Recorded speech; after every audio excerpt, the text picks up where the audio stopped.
When lilacs last in the dooryard bloomed, and the great star early drooped in the western sky in the night, I mourned, and yet shall mourn with ever-returning spring. Ever-returning spring, Trinity sure to me you bring, lilac blooming perennial and drooping star in the west, and thought of him I love. O powerful western fallen star, O shades of night, O moody, tearful night, O great star disappeared, O the black murk that hides the star, O cruel hands that hold me powerless, O helpless soul of me, O harsh surrounding cloud that will not free my soul. In the dooryard fronting an old farmhouse near the whitewashed palings stands the lilac bush, tall growing with heart-shaped leaves of rich green, with many a pointed blossom rising delicate, with the perfume strong I love, with every leaf a miracle.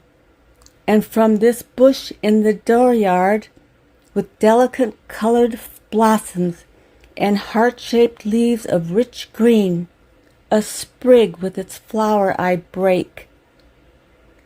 In the swamp, in secluded recesses, a shy and hidden bird is warbling a song.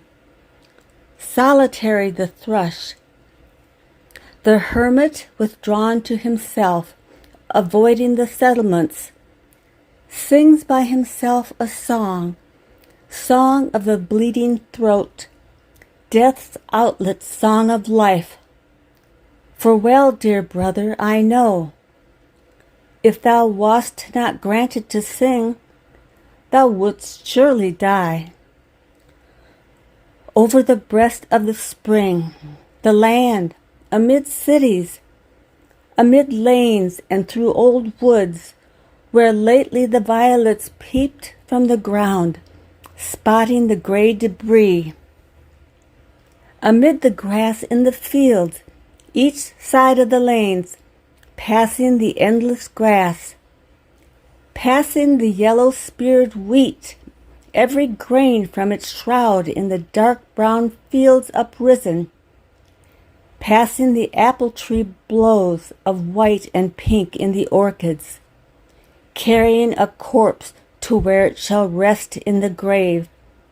Night and day journeys a coffin, coffin that passes through lanes and streets, through day and night, with the great cloud darkening the land, with the pomp of the in-looped flags, with the cities draped in black, with the show of the states themselves as of crape-veiled women standing, with processions long and winding, and the flambeaux of the night, with the countless torches lit, with the silent sea of faces and the unbared heads, with the waiting depot, the arriving coffin, and the somber faces, with dirges through the night, with the thousand voices rising strong and solemn, with all the mournful voices of the dirges poured around the coffin, the dim-lit churches and the shuddering organs, where amid these you journey, with the tolling, bells, perpetual clang. Here, coffin that slowly passes, I give you my sprig of lilac, not for you, for one alone. Blossoms and branches, green to coffins all I bring. For fresh as the morning, thus would I chant a song for you, O sane and sacred death. All over bouquets of roses, O death, I cover you over with roses and early lilies, but mostly, and now the lilac that blooms the first. Copious I break the sprigs from the bushes. With loaded arms I come, pouring for you, and the coffins, all of you, O death. O western orb sailing the heaven, now I know what you must have meant as a month since I walked. As I walked in silence, the transparent, shadowy night, as I saw you had something to tell as you bent to me night after night, as you drooped from the sky low down as if to my side, while the other stars all looked on. As we wandered together the solemn night, for something I know not what kept me from sleep.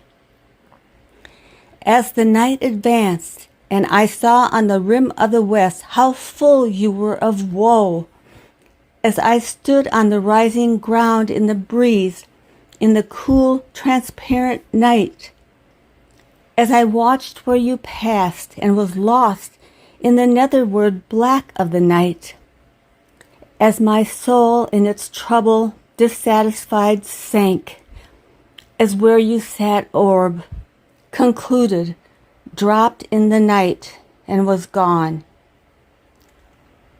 Sing on there in the swamp, O singer, bashful and tender, I hear your notes, I hear your call, I come presently, I understand you.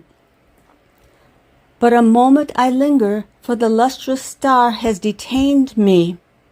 The star my departing comrade holds and detains me.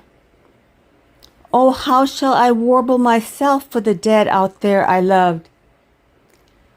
And how shall I deck my song for the large, sweet soul that has gone? And what shall my perfume be for the grave of him I love? Sea winds blown from east and west, blown from the eastern sea, and blown from the western sea, till there on the prairies meeting, these and with these and the breath of my chant, I'll perfume the grave of him I love. Oh, what shall I hang on the chamber walls? And what shall the pictures be that I hang on the walls to adorn the burial house of him I love? Pictures of growing spring and farms and homes, with the 4th month eve at sundown, and the gray smoke lucid and bright, with floods of the yellow gold of the gorgeous, indolent, sinking sun, burning, expanding the air, with the fresh, sweet herbage underfoot, and the pale green leaves of the trees prolific. In the distance, the flowing glades, the breast of the river, with a wind dapple here and there, with ranging hills on the banks, with many a line against the sky and shadows, and the city at hand with dwellings so dense, and stacks of chimneys, and all the scenes of life, and the workshops, and the workmen homeward returning. Lo, body and soul, this land, my own Manhattan with spires, and the sparkling and hurrying tides, and the ships, the varied and ample land, the South and the North in the light, Ohio's shores and flashing Missouri, and ever the far-spreading prairies covered with grass and corn. Lo, the most excellent sun so calm and haughty, the violet and purple morn with just felt breezes, the gentle, soft-born measureless light, the miracle spreading bathing all, the fulfilled noon, the coming eve delicious, the welcome night and the stars over my cities, shining all, enveloping man and land. Sing on, you gray-brown bird. Sing from the swamps, the recesses. Pour your chant from the bushes, limitless out of the dusk, out of the cedars and pines. Sing on, dearest brother, warble your reedy song, loud human song, with voice of uttermost woe. O liquid and free and tender, O wild and loose to my soul, O wondrous singer, you only I hear. Yet the star holds me, but will soon depart. Yet the lilac with mastering odor holds me. Now while I sat in the day and looked forth, in the close of the day with its light and the fields of spring, and the farmers preparing their crops, in the large unconscious scenery of my land with its lakes and forests, in the heavenly aerial beauty, after the perturbed winds and the storms, under the arching heavens of the afternoon and swift passing, and the voices of children and women, the many moving sea tides, and I saw the ships, how they sailed, and in the summer approaching with richness, and the fields all busy with labor, and the infinite separate houses, how they all went on with each its meals and minutiae of daily usages, and the streets, how their throbbings throbbed, and the cities pent, lo, then and there, falling upon them all and among them all, enveloping me with the rest, appeared the cloud, appeared the long black trail, and I knew death, its thought, and the sacred knowledge of death. Then with the knowledge of death as walking one side of me, and the thought of death close walking the other side of me, and I in the middle as with companions, and as holding the hands of companions, I fled forth to the hiding, receiving night that talks not, down to the shores of the water, the path by the swamp in the dimness, to the solemn, shadowy cedars and ghostly pines so still. And the singer so shy to the rest received me. The gray-brown bird, I know, received us comrades three, and he sang the carol of death and a verse for him I love. From deep secluded recesses, from the fragrant cedars and the ghostly pines so still, came the carol of the bird, and the charm of the carol wrapped me,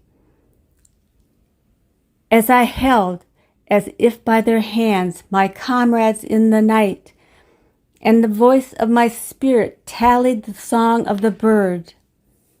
Come, lovely and soothing death, undulate round the world, serenely arriving, in the day, in the night, to all, to each, sooner or later, delicate death. Praised be the fathomless universe, for life and joy, and for objects and knowledge curious, and for love, sweet love, but praise, praise, praise, for the sure enwinding arms of cool enfolding death. Dark mother always gliding near with soft feet, have none chanted for thee a chant of fullest welcome? Then I chant it for thee, I glorify thee above all. I bring thee a song that when thou must indeed come, come unfalteringly. Approach strong delivereth. When it is so, when thou hast taken them, I joylessly sing the dead, lost in the loving floating ocean of thee, laved in the flood of thy bliss, O death. From me to thee, glad serenades, dances for thee. I propose saluting thee, adornments and feastings for thee, and the sights of the open landscape and the high-spread sky are fitting, and life and the fields and the huge and thoughtful night, the night in silence under many a star, the ocean shore and the husky whispering wave whose voice I know, and the soul turning to thee, O vast and well-veiled death, and the body gratefully nestling close to thee. Over the treetops I float thee a song, over the rising and sinking waves, over the myriad fields and the prairies wide, over the dense-packed cities all, and the teeming wharfs and ways, I float this carol with joy to thee, O death. To the tally of my soul, loud and strong, kept up the gray-brown bird, with pure, deliberate notes, spreading, filling the night, loud in the pines and cedars dim, clear in the freshness, moist and the swamp perfume, and I with my comrades there in the night, while my sight that was bound in my eyes unclosed, as to long panoramas of visions, and I saw askant the armies.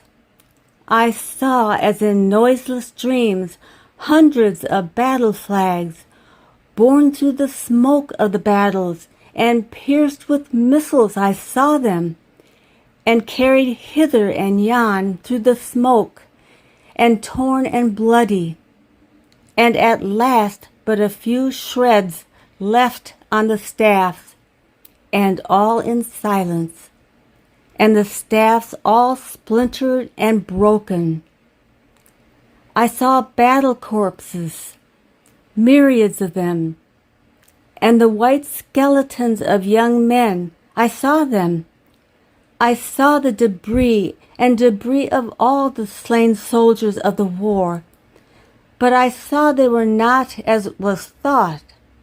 They themselves were fully at rest. They suffered not. The living remained and suffered. The mother suffered, and the wife, and the child, and the musing comrades suffered, and the armies that remained suffered. Passing the visions, passing the night, passing, unloosing the hold of my comrades' hands, passing the song of the hermit bird and the tallying song of my soul, victorious song, death's outlet song, yet varying, ever-altering song, as low and wailing, yet clear the notes, rising and falling, flooding the night, sadly sinking and fainting, as warning, and yet again bursting with joy, covering the earth and filling the spread of the heaven, as that powerful psalm in the night I heard from recesses. Passing, I leave thee, lilac with heart-shaped leaves. I leave thee there in the dooryard, blooming, returning with spring. I cease from my song for thee, from my gaze on thee in the west, fronting the west, communing with thee, O comrade lustrous with silver face in the night. Yet each to keep and all retrieveth out of the night.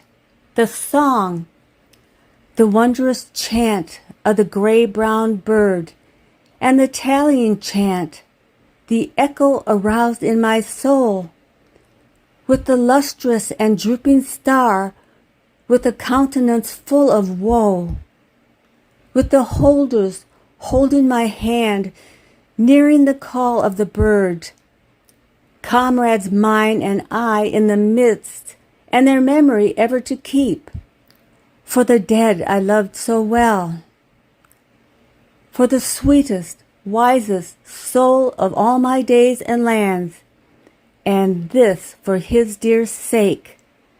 Lilac and star and bird twined with the chant of my soul, there in the fragrant pines and the cedars dusk and dim,